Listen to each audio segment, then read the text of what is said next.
Bonsoir Samia. Bonsoir. Je sais que vous adorez cet exercice, alors on va faire une petite interview sur mesure. Tout le monde connaît les conseils d'Amélie. Je vais vous faire une interview Samia, les bons tuyaux, c'est d'accord? Allons-y.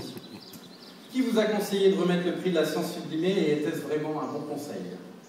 C'était un bon conseil, puisqu'il y a un parallèle très clair à faire entre ce prix que j'ai le plaisir de remettre ce soir et les conseils d'Amélie, puisque ce prix est destiné en fait à récompenser la campagne qui aura su rendre accessible, rendre compréhensible ce qui au départ ne l'est pas, et les conseils d'Amélie, puisque c'est une chronique quotidienne qui existe depuis 10 ans maintenant. Et nous avons, depuis 10 ans, à la radio, pour mission de rendre accessible, de faire de la pédagogie auprès du grand public, auprès de millions d'auditeurs et auprès de millions de patients, en quelque sorte. Alors précisément, que nous diriez-vous pour nous donner le conseil de suivre les conseils d'Amélie? Je dirais que chaque laboratoire a des messages à faire passer, que ce soit des messages d'information, de prévention, de réassurance.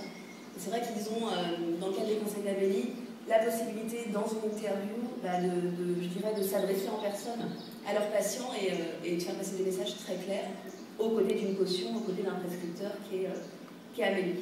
Il y a un petit tuyau pour savoir où entendre cette chronique? Eh bien, sur les plus grandes stations de radio nationale, je n'en citer que quelques-unes, France Inter, RTL, Chérie FM, Nostalgie, RMC, Rire et Chanson et d'autres. Merci Samia, on va d'ailleurs en écouter un petit morceau. Un tout petit morceau puisqu'il s'agit d'une bande-annonce diffusée en prime le matin, donc très court. Bonjour, c'est Amélie. L'ostéoporose est une maladie silencieuse qui touche 40% des femmes ménopausées en France et qui, malgré cela, reste pourtant méconnue. Aussi, pour vous alerter des conséquences qu'elle entraîne et de sa gravité, mais aussi des mesures de prévention qu'il faut observer, j'aurai à mes côtés à partir de 14 h le professeur Thierry Thomas, rhumatologue et président du GRIO, le groupe de recherche et d'information sur l'ostéoporose, dont le site est grio.org. À tout à l'heure. Merci Samia, un commentaire sur ce qu'on vient d'entendre? Écoutez, si vous voulez en savoir plus, on a un site B2B qui est amélie.com, IE bien entendu à la fin. Vous aurez toute la suite de la campagne. Merci Samia. Nous allons découvrir ensemble donc les campagnes que le jury a nominées dans cette catégorie, prix de la science sublimée. On commence avec la campagne. Campagne Syndrome de Dravet.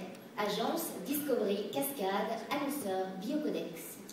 Ou comment démontrer l'engagement du laboratoire Biocodex dans la prise en charge globale du syndrome de Dravet par la création du premier CD-ROM de formation totalement dédié à cette maladie. Média DVD-ROM de formation. Vient ensuite la campagne Tamiflu. Agence BDDP Fils, TBWA World Health, Paris. Annonceur Roche. Ou comment, après une période de médiatisation hors norme du produit, le réinstaller auprès du public et des professionnels comme traitement référent via des visuels signifiant efficacité et proximité. Média, presse, bannière. Alors Samia, vous allez tout nous dire. Le lauréat du prix de la science sublimée est donc...